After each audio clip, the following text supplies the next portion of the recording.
This chicken was so easy to achieve, and it's very yummy, very nutritious, and you can snack on it or you can eat it with a side.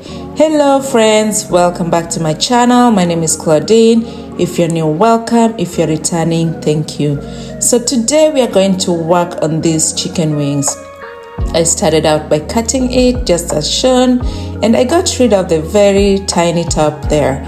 And I continued with the process until all the chicken wings were cut into smaller pieces. And just make sure you cut it within the groove as shown.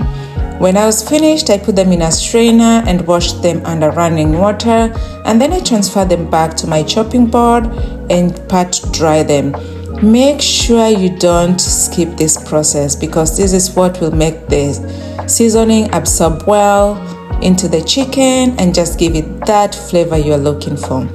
Pat drying is very important to achieve the best effect, the crispy chicken you're looking for without any effects. When I was finished, I transferred them back into my container that I was going to use for mixing, and in there I pat dried them a little further to make sure no moisture stays on. When I was ready, I started with the seasoning, and for the seasoning I used 1 tablespoon baking powder, 1 teaspoon garlic powder, 1 teaspoon onion powder, 1 teaspoon paprika, 1 teaspoon creole seasoning, 1 tablespoon cooking oil, and 1 teaspoon of salt. And just so you know, the ingredients will be listed under the description of the video. I know I mentioned them super fast, but don't you worry, I got you. Everything is listed on there and you can check it out. You can add some and you can remove some ingredients if you don't like them, replace them with your favorite. But let me tell you, whatever I used here was very perfect. Whether you went with a sauce or not, it was very good to begin with. If you have made it this far, I hope you are enjoying the video. Please consider subscribing, turn on the notification bell so you are notified every time I upload a video or any kind of content.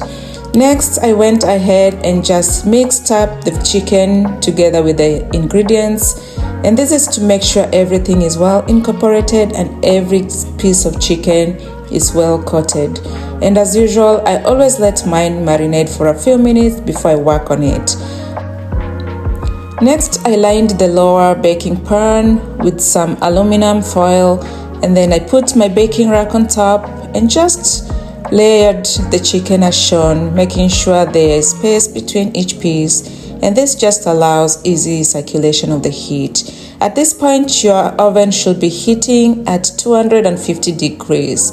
And next, when this was ready, I moved it to the oven and baked it for 25 minutes. That's the first 25 minutes, and you can flip it at this point while cracking your oven up to 400 degrees. This step is optional. I just decided to do this while my oven was heating up again at 400 degrees. When that was done, I put it back in the oven and baked it for a total of 40 minutes, and that is what it looks like after the 40 minutes. I went ahead and flipped the chicken and put them back in the oven for another 10 minutes. And this is just so it gets the good golden brown color fully. As you can see, some of them are not that quite golden brown, but putting it back in the oven made it to another level. Next, I worked on my sauce. I started out with the cornstarch. I added in my soy sauce. Next, I added some honey, and then I added in some water, oil, garlic, and ginger. And as usual, these measurements will be under the description within the video. Next, I transferred this to the stove and cooked it for 5 to 10 minutes under low heat, stirring intermittently.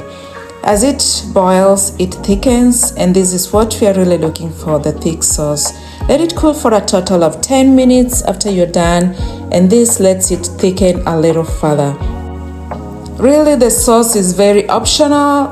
The chicken itself without the sauce is very delicious, and that's how my kids consumed it. I added in some sauce to it and then stirred it just to make sure it was well coated. And at this point, you have an option as well. There's so many options with this chicken. You can skip the oven, the last part of the oven, or you can just put it in the oven to cook it for a few more minutes, and this lets the sauce absorb better into your chicken. I skipped that process, and this is what it looks like. Let me tell you, this was very delicious, and I will stick to my recipe. I hope you can try it and let me know how it goes. Thank you for watching.